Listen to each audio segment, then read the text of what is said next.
आज आपण पाहणार आहोत इयत्ता 8वी गणित प्रकरण क्रमांक 1 ते म्हणजे परिमेय व अपरिमेय संख्या। आत्तापर्यंत आपण बघितलेलं आहे की नैसर्गिक संख्या समूह, पूर्णांक संख्या समूह, पूर्ण संख्या समूह आणि परिमेय संख्या समूह यांची ओळख केलेली आहे। तर आपण थोडक्यात जर बघितलं, इथे थोडासा आढावा जर आपण घेतला, नैसर्गिक संख्या समूह 1, 2, 3, 4 या ज्या संख्या आपण मोजतो, या मोजणाऱ्या संख्या ज्या आहेत यांना आपण नैसर्गिक संख्या समूह असं म्हणतो। या नैसर्गिक संख्या समूहांनाच, या संख्यांनाच मोज संख्या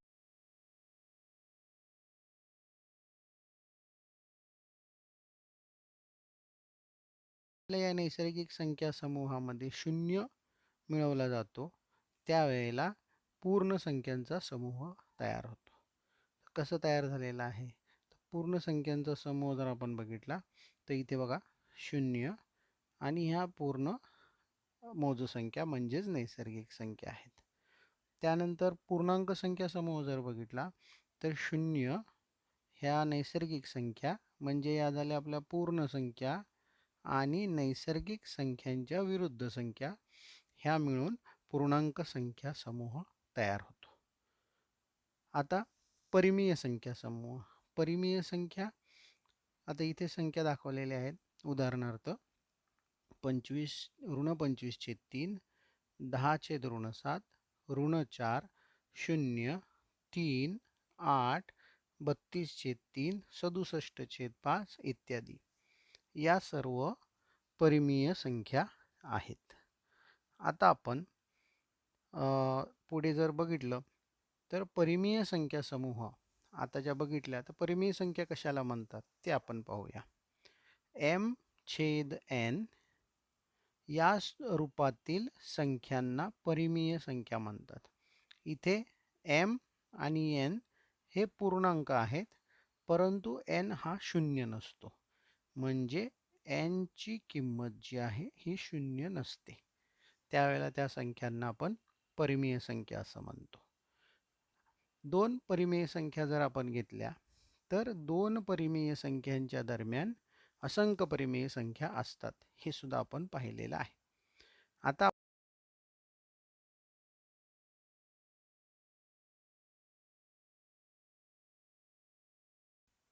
मग याच्यासाठी एक छोटंसं मी उदाहरण घेतो। हे उदाहरण आहे की 7/3, 2 आणि ऋण 2/3 या संख्या संख्या रेषेवर कशा दाखवायच्या ते आपण प्रथम पाहूया। त्याच्यासाठी प्रथम एक आपण संख्या रेषा काढू। तुम्हाला मी संख्या रेषा दाखवतो।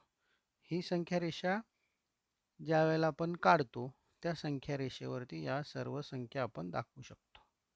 आता ही आहे संख्या रेषा, या प्रकारे संख्या रेषा असते। तर इथे आपण मध्ये आपला 0 आहे, या बाजूला सर्व संख्या ज्या आहेत या धन संख्या आहेत आणि या बाजूच्या सर्व संख्या ज्या आहेत या ऋण संख्या आहेत। 0 उजवीकडच्या संख्या धन संख्या, डावीकडच्या संख्या या ऋण संख्या, अशा पद्धतीने ही संख्या रेषा आपण काढतो, त्याच्यावरती या संख्या आपल्याला दाखवायच्या आहेत। ही संख्या रेषा काढलेली आहे। मग आता ज्या वेळेला या संख्या रेषा दाखवायच्या आहेत, 7/3, 7/3 म्हणजे काय, तर 7/3 म्हणजे 7 गुणिले 1/3। मग इथे 1/3 आहेत म्हणजे एकाचे 3 भाग, म्हणून ज्या वेळेला 7/3 दाखवायचं असेल त्यावेळेला आपल्याला 0 ते 1 याचे आपल्याला 3 भाग करावे लागतील। बघा इथे हा पहिला भाग, हा दुसरा भाग आणि हा तिसरा भाग, 3 भाग केल्यानंतर असे प्रत्येक भागाचे आपल्याला 3 भाग करावे लागतील। इथे 1 ते 2 या दरम्यानचे सुद्धा 3 भाग केलेले आहेत, 1, 2, 3 असे 3 भाग केलेले आहेत। आणि हे 3 भाग केल्यानंतर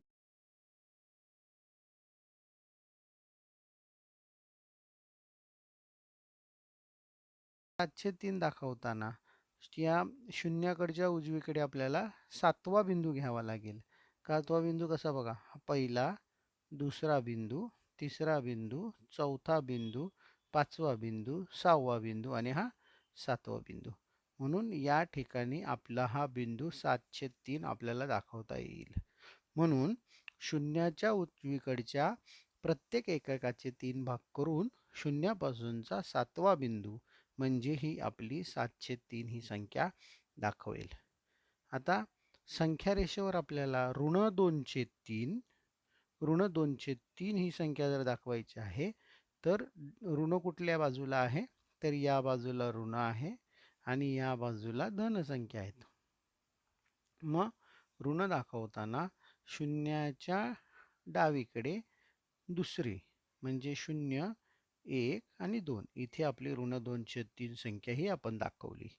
आणि त्याच्यानंतर आपण अशा प्रकारे शून्याच्या उजवीकडे आणि धनसंख्या आणि शून्याच्या डावीकडे ऋण संख्या काढून आपण या संख्या दाखवू शकतो. आता याच्यानंतर या संख्या दाखवल्यानंतर आता आपण सराव संच 1.1 कडे जाऊया. सराव संच 1.1. या सराव संच 1.1 मध्ये पहिला प्रश्न आहे, संख्या रेषेवरील पुढील परिमेय संख्या दाखवा. प्रत्येक उदाहरणासाठी वेगळी संख्या रेषा काढा. आपल्याला काय करायचं आहे, संख्या रेषेवरती परिमेय संख्या दाखवायच्या आहेत. आता या परिमेय संख्या दाखवताना पहिल्या प्रश्नामध्ये आपल्याला उदाहरण दिलेलं आहे की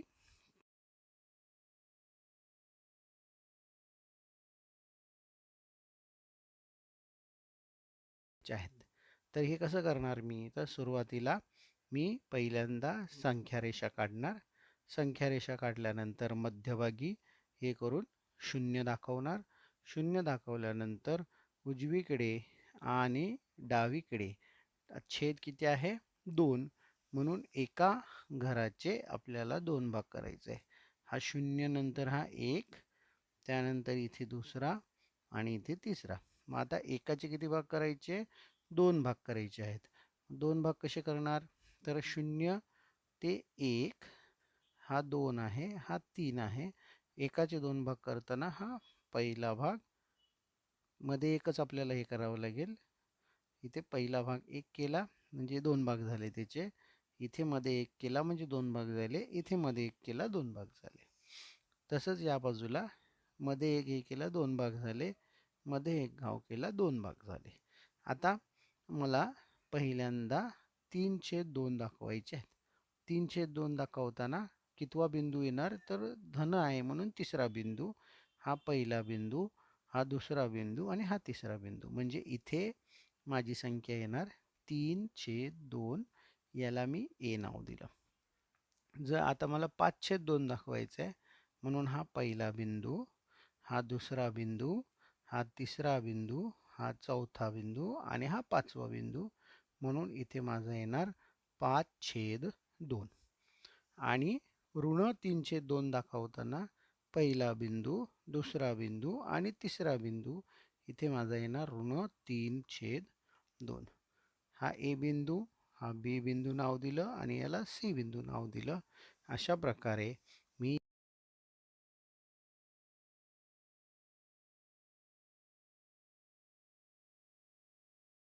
हे आपलं सराव संच 1.1 मधलं पहिल्यातलं पहिलं उदाहरण आहे. मग आता ह्या संख्या दाखवल्यानंतर आता दुसरं उदाहरण बघूया. दुसऱ्या उदाहरणामध्ये मला संख्या दाखवायच्या आहेत 7/5, ऋण 2/5 आणि ऋण 4/5. या 3 संख्या दाखवायच्या आहेत. मी संख्या रेषा काढली. संख्या रेषा काढल्यानंतर नेहमीप्रमाणे 0 दाखवला. 0 दाखवल्यानंतर ह्या 0 ते 1 आणि हा 2, हा 0 ते 1 आणि इकडे 2. तर याचे छेद 5 आहे म्हणून याचे मला 5 भाग करावे लागणार आहेत.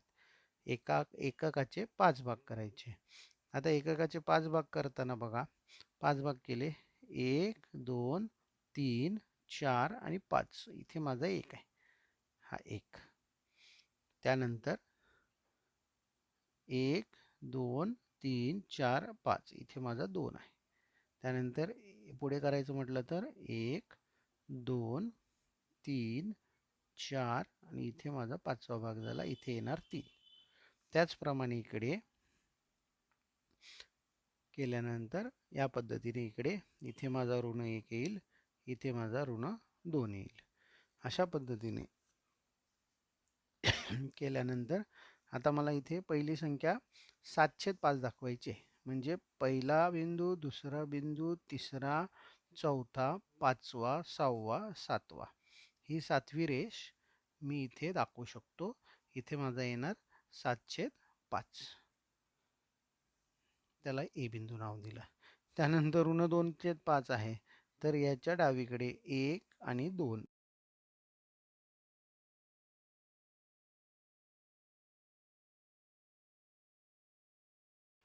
डावीकडचा 1 2 3 4 म्हणजे इथे येईल. इथे माझा बिंदू येईल कोणता, तर ऋण 2/5 झाल्यानंतर ऋण 4/5 त्याला मी नाव दिलं सी नाव दिलं.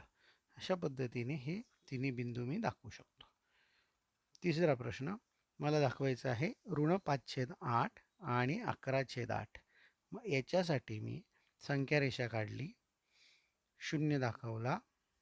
आता मला छेद आहे 8, म्हणजे छेद 8 आहे म्हणून मला याचे एका एककाचे 8 भाग करावे लागतील. मग 8 भाग करताना बघा 1 2 3 4 5 6 7 आणि हा 8वा भाग मोठा, हा झाला माझा 1. पुन्हा 1 ते 2 चे 8 भाग करताना 1 2 3 4 5 6 7 आणि हा 8वा भाग, इथे आले माझे 2.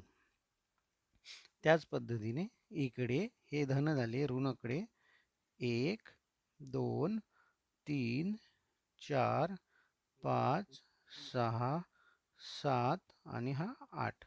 8वा भाग इथे आला माझा ऋण 1. त्यानंतर 1 2 3 4 5 6 7 आणि हा 8. 8वा भाग इथे आला माझा ऋण 2. आता हे केल्यानंतर मला ऋण 5/8 दाखवायचं आहे. म्हणून हा पहिला बिंदू, दुसरा बिंदू, तिसरा बिंदू, चौथा बिंदू आणि 5वा बिंदू. हा माझा 5वा बिंदू आहे. हे माझा येणार ऋण 5/8. याला मी नाव दिलं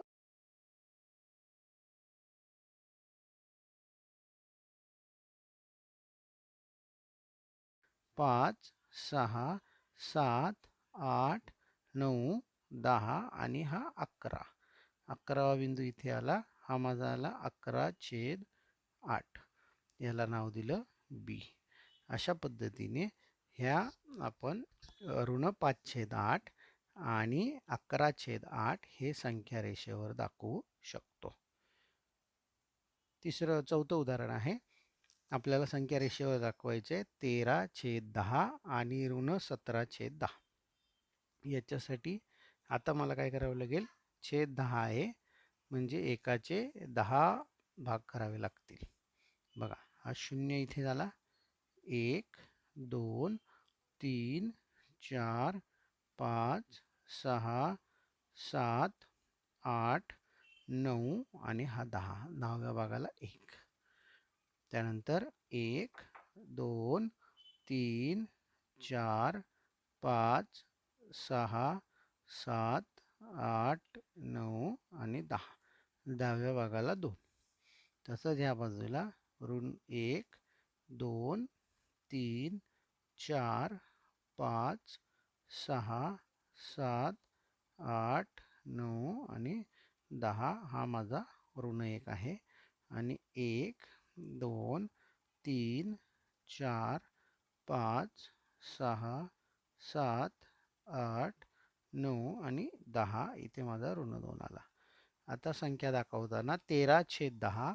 मग हे 1 2 3 4 5 6 7 8 9 10 11 12 13. 13वा इथे आला 13/10.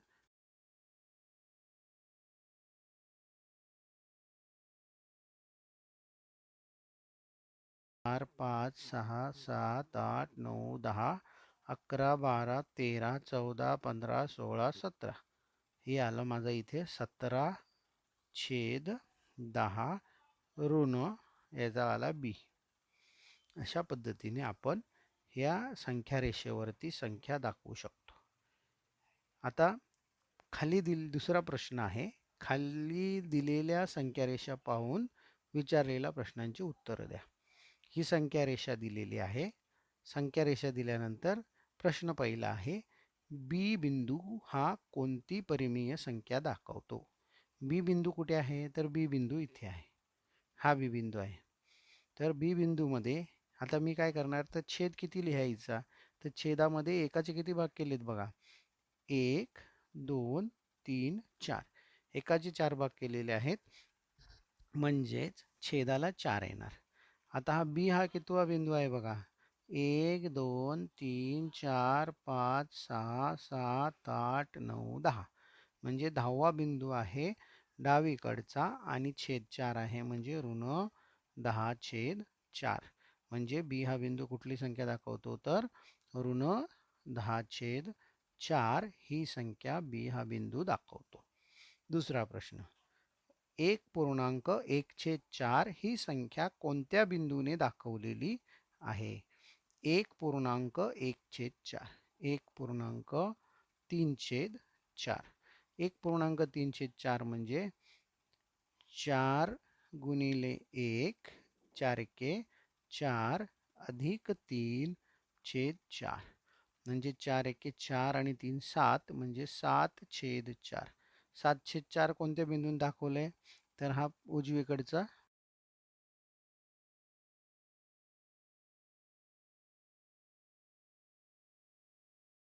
दाखवलेलं आहे.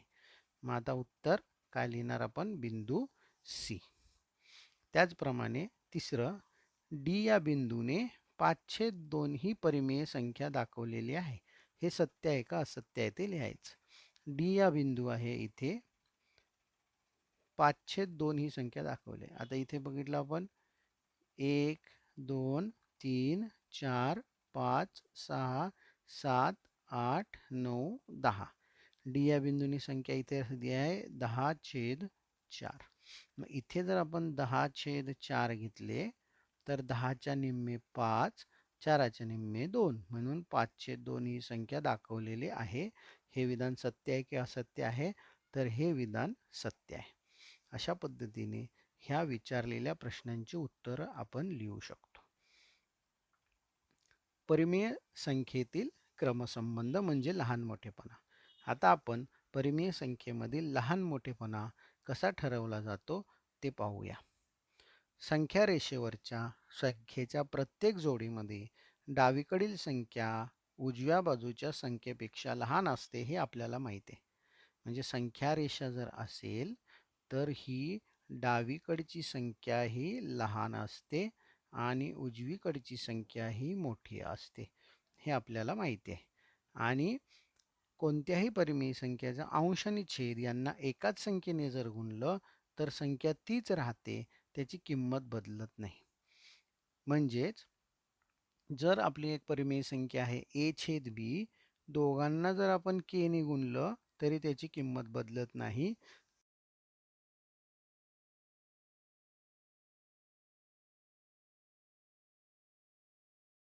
या आपल्याला एक उदाहरण दिलेलं आहे. 5/4 व 2/3 यांचा लहान मोठेपणा ठरवायचा आहे. लहान मोठे ठरवताना हे 3 चिन्हापैकी एक चिन्ह आपल्याला वापर करायचं आहे. उत्तर जर बघितलं, मी काय करतो, 5/4 याला अंशाला 3 ने गुणलं आणि छेदाला 3 ने गुणलं. मग 5त्रिक 15, 4त्रिक 12. म्हणजे माझा तो अपूर्णांक तयार झालेला आहे 15/12.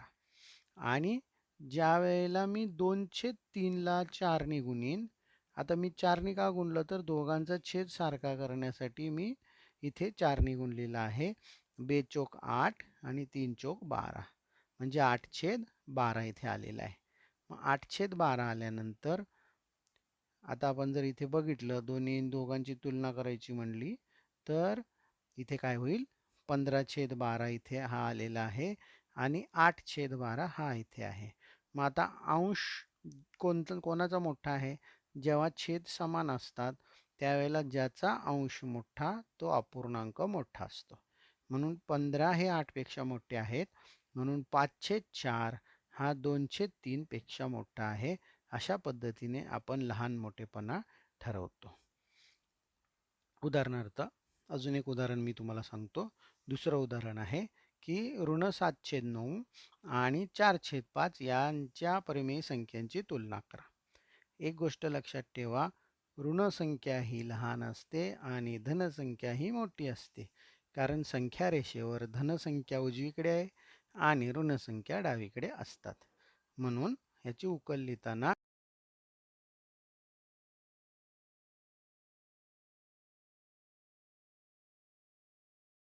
5 पेक्षा लहान आहे. तिसरं उदाहरण ऋण 7/3 आणि ऋण 5/2 यांची जर तुलना करायची म्हटली, दोन्ही संख्या ऋण आहेत. दोन्ही संख्या ऋण असल्यावरती प्रथम आपल्याला ऋण चिन्ह बाजूला ठेवून 7/3 आणि 5/2 ची तुलना करावी लागेल. 7/3 ला जर मी 2 ने गुणलं, याच्या छेदाने जर गुणलं तर 14/6 आले. आणि 5/2 ला जर मी 5/2 ला मी काय करणार तर याच्या छेदाने गुणणार 3 नी. तर 5/2 ला 3 नी गुणलं अंशाला आणि छेदाला तर 5×3=15, 3 दुनी 6. इथे मला मिळाला 14/6 आणि इकडे 15/6. 14 पेक्षा 15 मोठे आहेत म्हणून 15/6 हे मोठे झाले आणि 7/3 हे 5/2 पेक्षा मोठे झाले. और ऋण 7/3 हे ऋण 5/2 पेक्षा मोठे आहेत. अशा पद्धतीने आपण सोडवू शकतो. त्यानंतर या 3/5 व 6/10 या परिमेय संख्या आहेत यांची तुलना करा, म्हणजे लहान मोठेपणा ठरवा. तर याच्यामध्ये 3/5 ला मी या छेदाने 2 ने गुणलं तर 5 दुनी 10 होईल म्हणून 2 ने गुणलं, 3 दुनी 6 आणि 5 दुनी 10. म्हणून 3/5 बरोबर 6/10 अपूर्णांक मिळाला.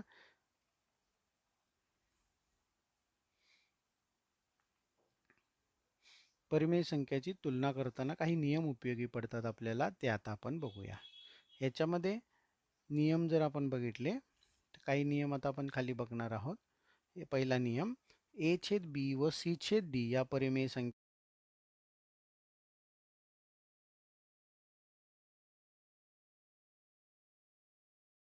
A गुणिले D आणि B गुणिले C याच्यामध्ये B गुणिले C जर मोठा असेल तर A/B पेक्षा C/D हा मोठा असतो. म्हणजे तिरकस गुणाकार करून आपण हे सोडवू शकतो. जर A गुणिले D बरोबर B गुणिले C तर दोन्ही अपूर्णांक समान आणि A गुणिले D हा मोठा असेल B गुणिले C पेक्षा तर A/B हा C/D पेक्षा मोठा असतो. हे आपण नियम वापरू शकतो. आता आपण संख्या उदाहरण संग्रह सराव संच 1.2 मधलं पहिलं उदाहरण सोडवणार आहे. याच्यामध्ये ह्या दोघांचा लहान मोठेपणा आपल्याला ठरवायचा आहे. संख्या आहे पहिली ऋण 7 आणि ऋण 2. तुम्ही सांगू शकता की ऋण 7 आणि ऋण 2 मध्ये संख्या रेषेवरील प्रत्येक जोडीमध्ये जी डावीकडची संख्या आहे ती उजव्या बाजूच्या संख्येपेक्षा लहान आहे. संख्या रेषेवरती उजव्या बाजूला ही संख्या येईल आणि डाव्या बाजूला ऋण 7 येतील. म्हणून आपण उत्तर लिहू शकतो की ऋण 7 ही संख्या ऋण 2 पेक्षा लहान आहे. दुसरं उदाहरण 0 आणि ऋण 9/5. संख्या रेषेवरची डावीकडील संख्या ही उजव्याकडील संख्येपेक्षा लहान असते. म्हणून संख्या रेषेमध्ये प्रत्येक जोडी डावीकडील संख्या ही उजव्या बाजूच्या संख्येपेक्षा लहान असते. म्हणून 0 जो आहे हा 0 हा ऋण 9/5 पेक्षा मोठा आहे. तिसरं उदाहरण 8/7 आणि 0. पुन्हा तुम्ही जर बघितलं तर संख्या रेषेवर संख्येच्या प्रत्येक जोडीमध्ये डावीकडील संख्या उजवीकडील संख्येपेक्षा लहान असते. म्हणून आपल्याला 8/7 हे 0 पेक्षा मोठे आहेत. चौथं उदाहरण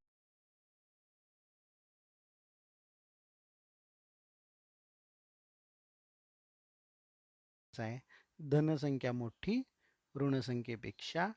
त्याला कारण काय तर संख्या रेषेवर संख्येच्या प्रत्येक जोडीमध्ये डावीकडील संख्या उजव्या बाजूच्या संख्येपेक्षा लहान असते. म्हणून उत्तर ऋण 5/4 हे लहान आहेत 1/4 पेक्षा. पाचवं उदाहरण 40/29 आणि 141/29. तर इथे आता छेद समान आहेत. छेद समान आहेत तर काय होईल? ज्या वेळेला छेद समान असतात त्यावेळेला ज्याचा अंश मोठा तो अपूर्णांक मोठा. छेद समान असताना 40 जे आहेत हे 40 141 पेक्षा लहान आहेत. म्हणून आपण सांगू शकतो की 40/29 आणि हे काय आहेत? लहान आहेत 141/29 पेक्षा. म्हणून मी उत्तर लिहिणार.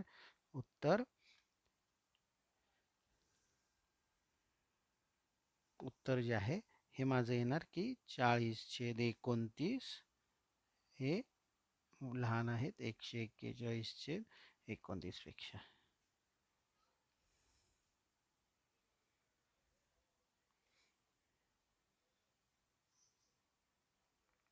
दुसरं उदाहरण.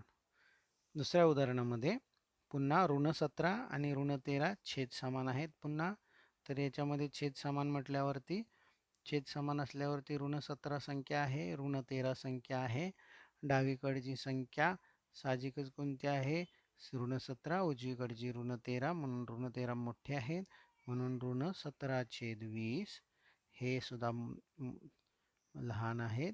कोणापेक्षा? तर ऋण 13/20 पेक्षा. अशा पद्धतीने हे आपण उत्तर लिहू शकतो.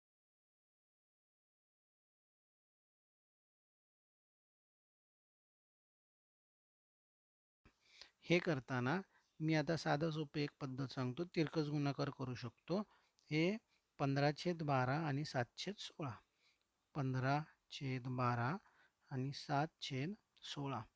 16ने मी याला गुणतो. 15 गुणिले 16 आणि 12 गुणिले 7. 7 गुणिले 12. बघा 15 सक 9 0 हात चालला 1. 15 एके 15 आणि 1 16. 15 एके 15 आणि 9. 15 आणि 9 24. म्हणून आले 240. आणि 12 7 84. मोठी संख्या कोणती? 240 मोठी संख्या आहे. म्हणून 15/12 ही संख्या मोठी आहे 7/16 पेक्षा. अशा पद्धतीने आपण हे लहान मोठेपणा तिरकस गुणाकार करून सुद्धा ठरवू शकतो. म्हणून उत्तर आपल्याला 15/12 हे मोठे आहेत 7/16 पेक्षा. आठवं गणित ऋण 25/8 आणि ऋण 9/4. तर लहान मोठेपणा हे करताना ऋण चिन्ह बाजूला ठेवूया. इथे आपण घेऊया 25/8 आणि 9/4. 4ला 2ने गुणलं तर 8 होईल. म्हणून 9/4ला मी काय करतो? अंशाला 2ने गुणतो, छेदाला 2ने गुणतो. बरोबर 9 दुने 18/8. आता मला तुलना करायची आहे 25/8 आणि 18/8. ऋण 25 आणि ऋण 18/8.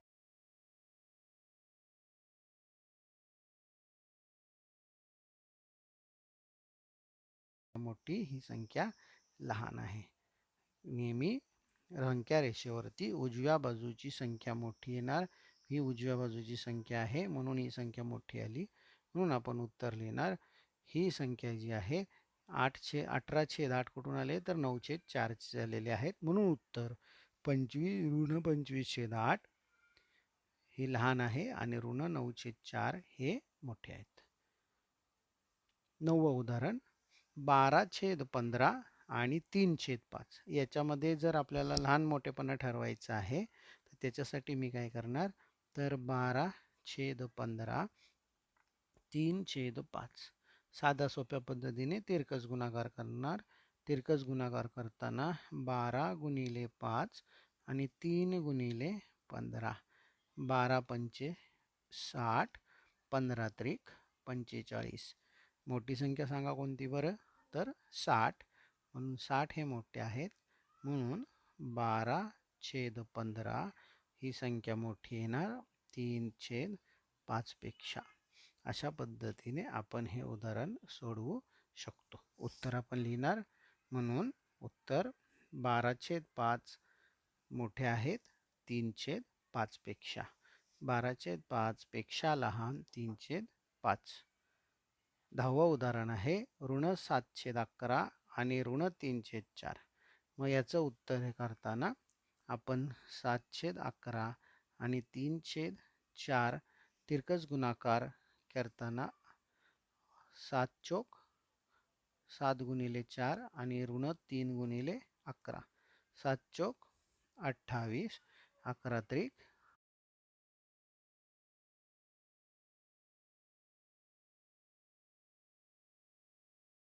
ही संख्या मोठी आहे ऋण 3/4 पेक्षा. अशा पद्धतीने हे उदाहरण आपण सोडवू शकतो. या पद्धतीने उत्तर लिहायचं आहे, म्हणून उत्तर ऋण 7/11 पेक्षा लहान ऋण 4